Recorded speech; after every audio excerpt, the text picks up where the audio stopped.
नमस्कार। सुर्खियों के बाद कोरोना अपडेट आपको दे देते हैं। क्या कुछ स्थितियां हैं मध्य प्रदेश में। कोरोना अब लगातार कोरोना का कहर भयावह होता जा रहा है। हर दिन कोरोना संक्रमित मरीजों की मौत के मामले सामने आ रहे हैं। तेजी से बढ़ रहे कोरोना संक्रमण के चलते अब डॉक्टर और नर्स इसकी चपेट में आने लगे हैं। इंदौर के अरविंदो अस्पताल में भर्ती एक डॉक्टर की सुबह 4 बजे मौत हो गई।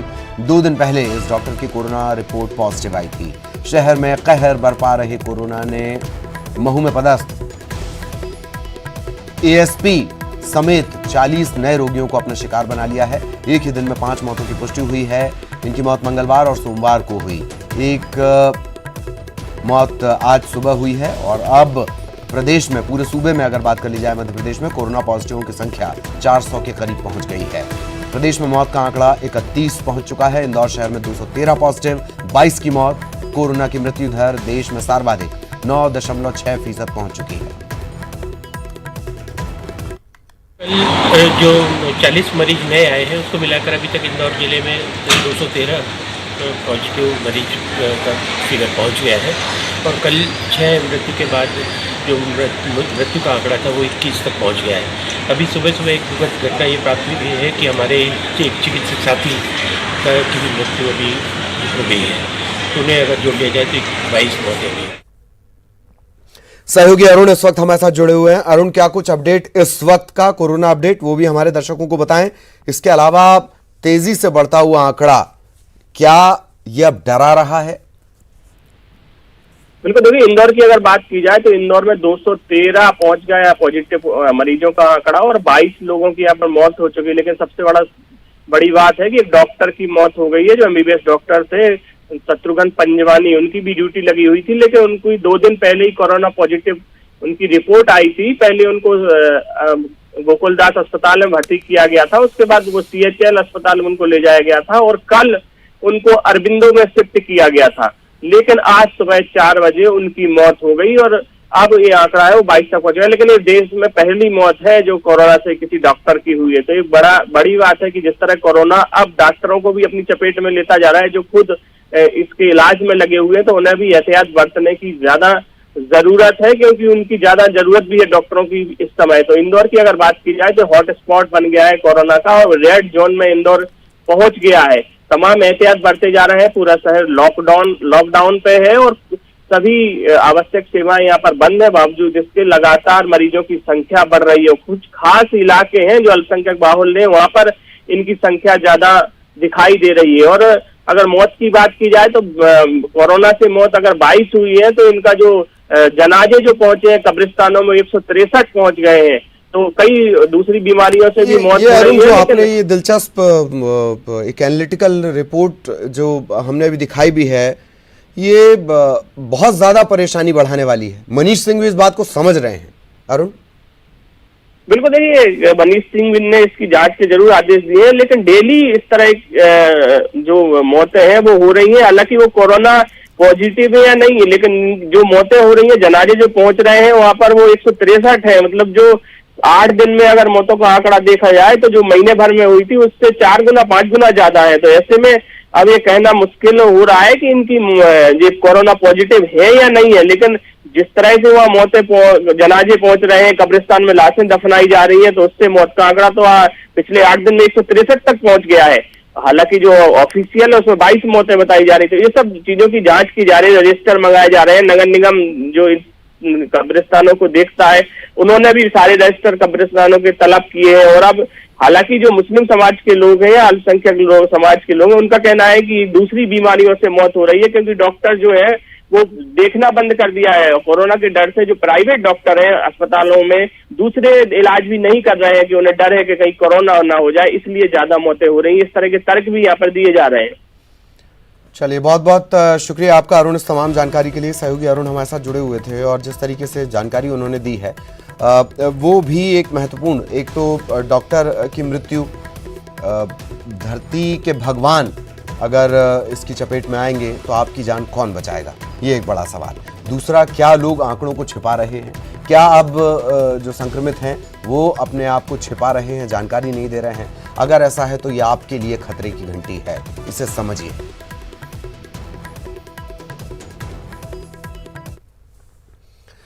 इधर खरगोन में 2 महिलाओं की कोरोना रिपोर्ट पॉजिटिव आई है। कसरावत की रहने वाली ये दोनों महिलाएं हैं। खरगोन में कोरोना पॉजिटिव मरीजों की संख्या बढ़कर हो गई है 14।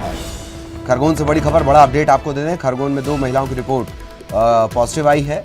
इनके सैंपल लिए गए थे, जांच के लिए भेजा गया था, जांच रिपोर्ट पॉजिटिव आई है। कोरोना संक्रमित ये दोनों महिलाएं पाई गई हैं। खरगोन के कसरावत की ये रहने वाली हैं और अब इनका उपचार शुरू कर दिया गया है। इनके परिवार, इनके संपर्क में आने वालों को भी क्वारंटाइन करने की तैयारी है, आइसोलेट करने की तैयारी है। खरगोन में कोरोना का आंकड़ा पहुंच गया 14।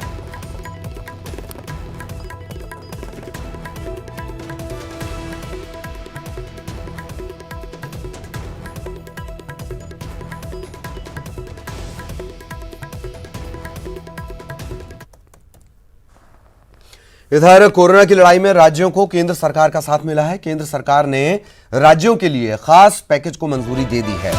केंद्र ने राज्यों को खास पैकेज दिया है। पहले चरण के लिए राज्यों को बाकायदा फंड भी जारी कर दिया गया है। ये कहां इस्तेमाल होगा? इंफ्रास्ट्रक्चर और बेहतर संसाधन इसके जरिए खरीदे जाएंगे, इसके जरिए बनाए जाएंगे। इंडिया कोविड-19 emergency response health system preparedness, इसे लेकर यह पैकेज है। प्रोजेक्ट को 3 चरणों में बांटा गया है। जनवरी 2020 से मार्च 2024 तक इसे बांटा गया है। केंद्र ने बड़े पैकेज की घोषणा की है। इंडिया कोविड-19 emergency response and health system preparedness, इस केंद्र इस पूरे पैकेज की फंडिंग करेगा। 2020 से मार्च 2024 तक 3 चरणों में इसे लागू किया जाएगा ये पैकेज। और पहले चरण के लिए राज्यों को फंड भी जारी किए गए हैं। पहला फेज जनवरी 2020 से जून 2020, दूसरा फेज जुलाई 2020 से मार्च 2021, तीसरा फेज अप्रैल 2021 से मार्च 2024 तक। राज्य इस फंड का इस्तेमाल कोविड से जुड़े अस्पताल बनाने में, आइसोलेशन वार्ड बनाने में, आईसीयू, वेंटिलेटर्स की खरीदी, ऑक्सीजन की supply, lab, PPE, personal protection equipment, mask, health worker की नियुक्तियां, इन तमाम जगहों पर इसे खर्च किया जा सकेगा। बड़ा फैसला केंद्र सरकार का।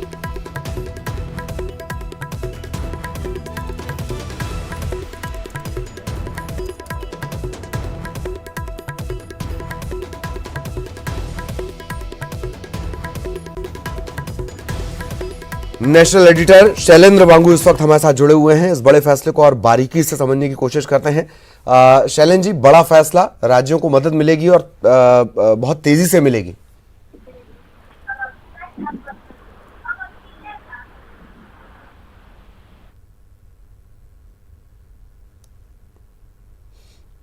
जी शैलेंद्र जी, आप तक मेरी आवाज पहुंच रही हो तो केंद्र सरकार का बड़ा फैसला है, इस फैसले के बारे में विस्तार से बताएं। देखिए, सबसे अहम बात यह है कि ये घोषणा तब की गई है जबकि भारत अपनी तैयारी पूरी कर चुका है और कई फैसले लिए जा चुके हैं। लॉकडाउन साल चल रहा है, इसी बीच केंद्र की तरफ से एक लंबी लड़ाई की तैयारी की जा चुकी है।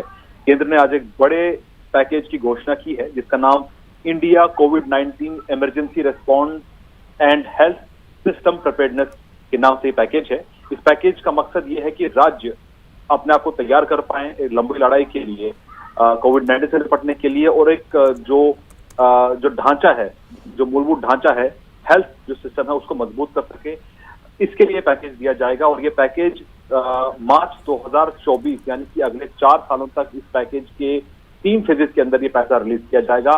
पहले फेज का जो पैसा है जनवरी 2020 से जून 2020 तक का जो पैसा है वो राज्य को दे दिया गया है। अगला फेज जो है वो जुलाई 2020 से मार्च 2021 तक का होगा। तो ऐसे में फेज वाइज ये पैसा दिया जाएगा और ये फुली 100% पैकेज सेंटर की तरफ से तैयार किया गया है ताकि राज्य इस लड़ाई में अपने आप को खुद से मजबूत कर सके, जिसमें वो कोविड-19 हॉस्पिटल्स बना सके, आइसोलेशन वार्ड क्रिएट कर सके, ICU, ventilators, oxygen supply, laboratories. तो कुल मिला के हर जरूरत का जो सामान है राज्यों के पास होना चाहिए। इसके तहत ये पैकेज तैयार किया गया है जिसको 3 चरणों में इम्प्लीमेंट किया जाएगा। लेकिन अभी तक इस पैकेज का क्या अमाउंट है ये अब तक साफ नहीं हो पाया है, लेकिन ये फुल्ली 100% सेंट्रली फंडेड, यानी सेंटर केंद्र इसका पूरा खर्चा उठाएगा सभी राज्यों के लिए, ताकि सभी राज्य की जो तैयारियां हैं कोविड-19 से निपटने के लिए वो मुकम्मल हो। जी, एक बात और है कि जो बार बार प्रधानमंत्री कह रहे थे शैलेंद्र जी की ये जंग लंबी चलने वाली है और अब जो ये मियाद तय की गई है 2024 तक की, लोगों को भी धैर्य बरतना होगा। देखिए, जाहिर तौर पर ये एक वैश्विक चुनौती है इस वक्त में, और प्रधानमंत्री मोदी हर मुमकिन कदम उठा रहे हैं जो कि देश के प्रधानमंत्री को उठाना चाहिए। हमने ये भी देखा है कि डोनाल्ड ट्रंप से लेकर ब्राजील के राष्ट्रपति तक ने प्रधानमंत्री मोदी की तारीफ की है इस पूरे मामले को लेकर। लेकिन अगर हम डोमेस्टिक नीड्स की बात करें, राज्यों की जरूरत की बात करें, तो बिना किसी भेदभाव के सभी राज्य एकजुट हैं। कल भी प्रधानमंत्री मोदी की सभी पॉलिटिकल पार्टीज के नेताओं से बातचीत हुई थी और 11 अप्रैल को सभी मुख्यमंत्रियों से भी उनकी बातचीत होनी है। तो ऐसे में एक जो लंबी लड़ाई लड़ना है पूरे देश को, और सभी राज्यों को एकजुट इस पर होना है, इसके लिए जरूरी है कि धैर्य भी भरता जाए और साथ ही साथ तैयारी में कोई चूक ना हो। इसके लिए तमाम कदम उठाए जा रहे हैं केंद्र की तरफ से, और सभी राज्यों की मदद करने के लिए केंद्र बिल्कुल तैयार है। इसी के चलते ये आज फंड रिलीज किए गए हैं ताकि जो कैपेसिटी बिल्डिंग राज्यों की है उसको मजबूत किया जा सके, और ऐसे हॉस्पिटल, टेस्टिंग और उपकरण जो है हेल्थ से जुड़े हुए वो सभी राज्यों के पास रहने चाहिए। इसके लिए पैकेज तैयार किया गया। जी जी, बहुत बहुत शुक्रिया इस जानकारी, बातचीत और विश्लेषण के लिए। इधर सीएम शिवराज सिंह चौहान मध्य प्रदेश में बदलते हालात के बीच आज कई समीक्षा बैठकों में शिरकत करने वाले हैं। शामिल होने का मतलब वो वीडियो कॉन्फ्रेंसिंग के जरिए, फोन के जरिए ये तमाम चर्चाएं करेंगे, समीक्षा बैठक लेंगे। सीएम सबसे पहले 3 बजे बैंकों की समीक्षा बैठक लेने वाले हैं। इसके बाद 4 बजे कोरोना को लेकर अफसरों के साथ चर्चा करेंगे। कोरोना से लड़ाई को लेकर वो कई जरूरी दिशा निर्देश दे सकते हैं। इसके बाद 5 बजे खनिज विभाग के अफसरों के साथ उनकी बैठक। इन तमाम बैठकों के अलावा सीएम शिवराज आज बीजेपी के जिला अध्यक्ष, विधायक, इन सबसे फोन पर चर्चा करेंगे। कोरोना से लड़ाई को लेकर वो उनसे बातचीत करेंगे, और तेज ये लड़ाई करनी है, गरीबों तक मदद पहुंचानी है, इन तमाम मसलों को लेकर बातचीत होगी।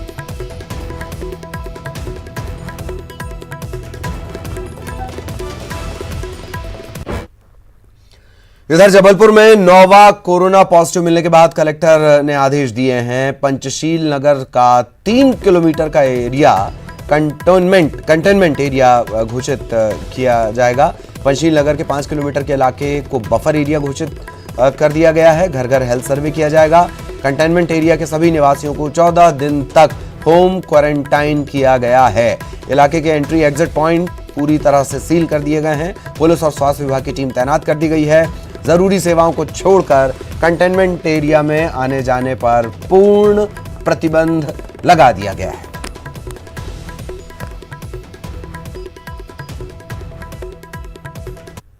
में आगे बढ़ रहे जबलपुर शहर के लिए कल देर शाम एक बुरी खबर आई, जहां शहर का 9वां पॉजिटिव मरीज पाया गया है। दरअसल उनके 2 ठिकाने हैं, एक आदर्श नगर के नजदीक है जो कि रामपुर चौक से लगा हुआ है, और एक पंचशील नगर में है। दोनों ही स्थानों को कहीं ना कहीं कंटेनमेंट जोन देर रात को ही घोषित कर दिया गया। 27 मार्च की वो तारीख थी, उसके बाद से एक भी पॉजिटिव केस जबलपुर शहर में नहीं आया था, और ये उम्मीद थी कि जल्द ही शहर कोरोना फ्री होने की दिशा में आगे बढ़ेगा। लेकिन बहरहाल लगातार जो जांचें हैं वो चल रही हैं। आईसीएमआर में जब कल रिपोर्ट आई तो उसके बाद सचेत हो गया प्रशासन, एक बार फिर मुस्तैदी के साथ कहीं ना कहीं जो कोरोना की लड़ाई प्रशासन लंबे अरसे से लड़ रहा है उसी दिशा में एहतियातन कदम आगे बढ़ाए गए हैं। इस वक्त हम पंचशील नगर में मौजूद हैं, जहां उनका एक और घर कहा जाता है, एक अपार्टमेंट है जिसे पूर्ण रूप से कंटेनमेंट एरिया घोषित किया गया है। आसपास के 3 किलोमीटर की जो परिधि है उसमें तमाम आदेश जो है वो लागू होंगे। फिलहाल यहां पर किसी की भी आवाजाही पर पूर्णतः रोक है। पुलिस के जितने पुलिसकर्मी हैं वो यहां पर तैनात हैं, और कंटेनमेंट जोन का जो परिभाषा है उसके लिहाज से आसपास के एरिया में कोई भी हलचल कायदे से नहीं होनी चाहिए। और यही कारण है कि आप देख सकते हैं गेट पूरी तरीके से लॉक है, बैरिकेडिंग यहां पर कर दी गई है, तो आंकड़ा और ना बढ़े। चूंकि 20 मार्च को जैसा कि ट्रेवल हिस्ट्री आई है पॉजिटिव मरीज की, वो हैदराबाद से यहां पर आए थे और उसके बाद से कई लोगों के संपर्क में भी आए हैं, तो एक खतरा कम्युनिटी स्प्रेड का भी यहां पर बना हुआ है। इस लिहाज से प्रशासन कोई भी कोताही नहीं बरतना चाहता है। फिलहाल लगातार रोजाना दर्जनों जांचें जो हैं आईसीएमआर में की जा रही हैं, और जो भी इनके संपर्क में आए हैं, जो कल देर रात पॉजिटिव मरीज आए हैं, उनके संपर्क में जो भी लोग आए हैं उसको लेकर के भी अलर्ट मोड में है, और उन्हें भी ट्रेस किया जा रहा है, उनके भी सैंपल लिए जा रहे हैं। और इसके साथ ही साथ जो आसपास के पड़ोसी हैं उन्हें होम क्वारंटाइन होने की सलाह दी गई है। आदेश यही कहता है कंटेनमेंट जोन एरिया का। तो बहरहाल जो भी हो, जबलपुर शहर में कल जब एक संख्या और बढ़ी उसके बाद प्रशासन अलर्ट मोड में है। नजारा आप देख सकते हैं। कंटेनमेंट जोन जो है 2 एरिया फिलहाल अभी घोषित हुए हैं, एक आदर्श नगर का इलाका और एक पंचशील नगर का इलाका। कैमरा पर्सन वीरेंद्र मिश्रा के साथ प्रतीक अवस्थी, न्यूज़ 18 जबलपुर। ब्रेक के बाद आपका स्वागत है। ओडिशा में 30 अप्रैल तक लॉकडाउन बढ़ा दिया गया है। कोरोना को देखते हुए राज्य सरकार ने यह फैसला लिया है। ओडिशा सरकार ने लॉकडाउन बढ़ाने का फैसला लिया है। इससे पहले भी तमाम बैठकों में उड़ीसा की तरफ से कह दिया गया था कि लॉकडाउन बढ़ाया जाना चाहिए। मुख्यमंत्री केसीआर तेलंगाना के जो हैं उन्होंने भी ये बात साफ कही थी। मुख्यमंत्री शिवराज सिंह चौहान, उद्धव ठाकरे, अशोक गहलोत, इन तमाम लोगों ने यही बात कही थी। यही वजह है कि पीएम मोदी ने भी कहा कि लॉकडाउन खत्म करना संभव नहीं है। और अब ओडिशा ने अपना फैसला ले लिया है। ओडिशा ने 30 अप्रैल तक लॉकडाउन बढ़ाने का फैसला लिया है।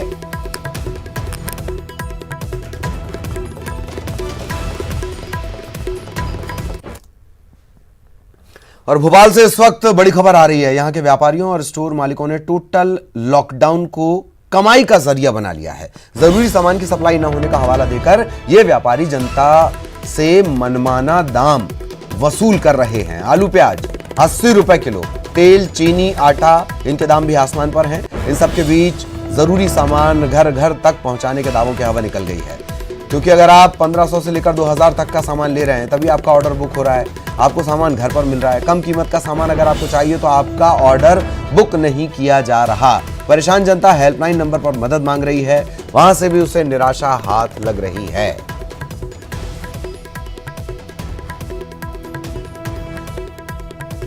सहयोगी शरद इस वक्त हमारे साथ जुड़े हुए हैं। शरद, ये शायद इससे ज्यादा शर्मिंदगी भरी बात नहीं होगी, महामारी का दौर, उसमें भी मुनाफाखोरी।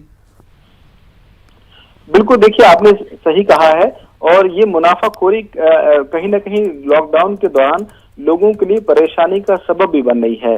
जो वस्तुएं आराम से मिल सकती हैं या जो सामान आराम से मिल सकता है उन्हें भी लॉकडाउन का हवाला देकर ऊंचे दामों पर बेचा जा रहा है। आप इसी से अंदाजा लगा सकते हैं कि जो सब्जियां हैं वो तिगुने चौगुने दामों पर बिक रही हैं।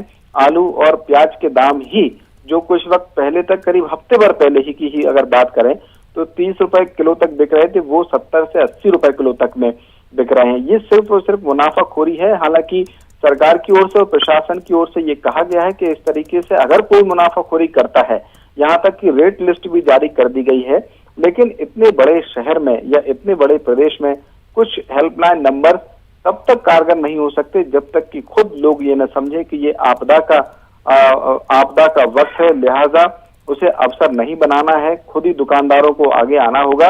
लेकिन ये बड़ी विडंबना है कि आम लोग इस मजबूरी का शिकार हो रहे हैं और ज्यादा कीमत देने को मजबूर है। हालांकि मैं आपको बता दूं कि एक पहल ये की गई है सरकार की ओर से कि जो सांची पार्लर हैं उन पर राशन के जो पैकेट हैं उनको एक निर्धारित कीमत पर बांटने की तैयारी की जा रही है। लेकिन आज ही जब न्यूज 18 ने कुछ प्रमुख सांची पार्लर पर जाकर इनका रियलिटी चेक करने की कोशिश की तो ज्यादातर सांची पार्लर आज बंद मिले। हो सकता है 1 या 2 दिन में ये जो प्रैक्टिस है वो अमल में आए और लोगों को कुछ राहत मिले, लेकिन फिलहाल तो लॉकडाउन का हवाला देकर लोगों से ऊंचे दाम वसूले जा रहे हैं, यहाँ तक कि जो तय कीमत है उससे भी ज्यादा। तय कीमत से ज्यादा। दिक्कत ये भी है कि अगर प्रॉपर रिस्पांस हेल्पलाइन से नहीं मिलेगा तो लोग पहुंचेंगे कहां, वही एकमात्र जरिया इस वक्त है। बहुत बहुत शुक्रिया शरद आपका इस तमाम जानकारी के लिए। खबर भोपाल से। गांधीनगर में टोटल लॉकडाउन का उल्लंघन किया जा रहा है। बैंकों के सामने लंबी लंबी कतारें लगी हैं। सोशल डिस्टेंसिंग का भी पालन नहीं। बड़ी संख्या में लोग बैंकों के सामने जुट गए हैं। ऐसी लापरवाही भारी पड़ सकती है। लापरवाही नहीं, जानलेवा लापरवाही ये है। भोपाल में लगातार कोरोना के मरीज बढ़ रहे हैं। उन सबके बीच ये तस्वीरें नहीं हैं, ये मौत को न्योता देने जैसी स्थिति है।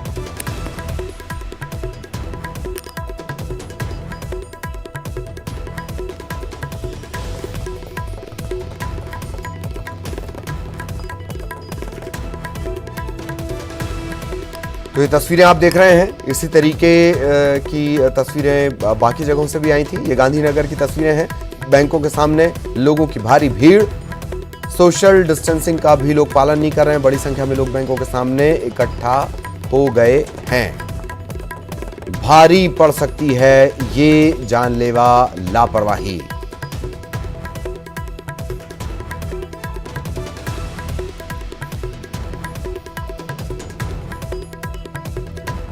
सहयोगी अनुराग इस वक्त हमारे साथ जुड़े हुए हैं। अनुराग, पूरी जानकारी, क्या ये जनधन के खातों से जुड़ा हुआ मामला है? देखिए, जो गांधीनगर का ये इलाका है जहां पर लंबी लंबी बैंकों के सामने लाइन लगी हुई है और सोशल डिस्टेंसिंग का इसमें पालन नहीं हो रहा है। बड़ी संख्या में लोग बैंकों के सामने जुटे हुए हैं और बताया ये जा रहा है कि जो जनधन खातों को लेकर सरकार ने जो हाल ही में पैसा रिलीज किया है उसको लेकर अभी लोग बैंकों तक पहुंच रहे हैं ताकि उस राशि को निकाल सकें और अपने इस्तेमाल में ला सके। तो इसके लिए जो है बैंक के बाहर लंबी लंबी कतार देखने को मिल रही है और सोशल डिस्टेंसिंग का पालन नहीं हो पा रहा है। हालांकि भोपाल में पूरी तरीके से टोटल लॉकडाउन किया गया है, लेकिन उसके बाद भी बैंकों में इस तरीके की लाइन लगना कहीं ना कहीं कोरोना संक्रमण को रोकने की जी ये सारी कोशिशों को धता बता देगा। बहुत बहुत शुक्रिया अनुराग, वक्त कम है हमारे पास, सहयोगी अनुराग जानकारी दे रहे थे। और अमिताभ बच्चन ने एक ट्वीट किया है, वीडियो ट्वीट किया है, सप्लाई वॉरियर्स को उन्होंने सलाम किया है। अपनी जान को खतरे में डालकर वो देश सेवा कर रहे हैं, लॉकडाउन के बीच देश सेवा कर रहे हैं, इसे लेकर ट्वीट किया है अमिताभ ने। लॉकडाउन का पालन करते हुए कोरोना के खिलाफ लड़ाई में योगदान दे रहा है, वहीं दूसरी ओर ऐसे निस्वार्थ कर्मयोद्धा भी हैं जो हमारी रोजमर्रा की जरूरी वस्तुएं हमें सहजता से उपलब्ध करवा रहे हैं और इस लड़ाई में एक बहुत ही अहम भूमिका निभा रहे हैं। इन सप्लाई वॉरियर्स या सप्लाई योद्धा, सप्लाई वॉरियर्स की स्वार्थहीन निष्ठा अपने आप में एक बहुत बड़ा कारण है जिनकी वजह से कोरोना वायरस के खिलाफ जारी जो लॉकडाउन है ये सफल हो रहा है। मैं इन सप्लाई वॉरियर्स का तहे दिल से आभार व्यक्त करता हूं, जिनमें शामिल हैं अपने घर परिवार से सैकड़ों मील दूर काम कर रहे लाखों ट्रक ड्राइवर्स, सामान की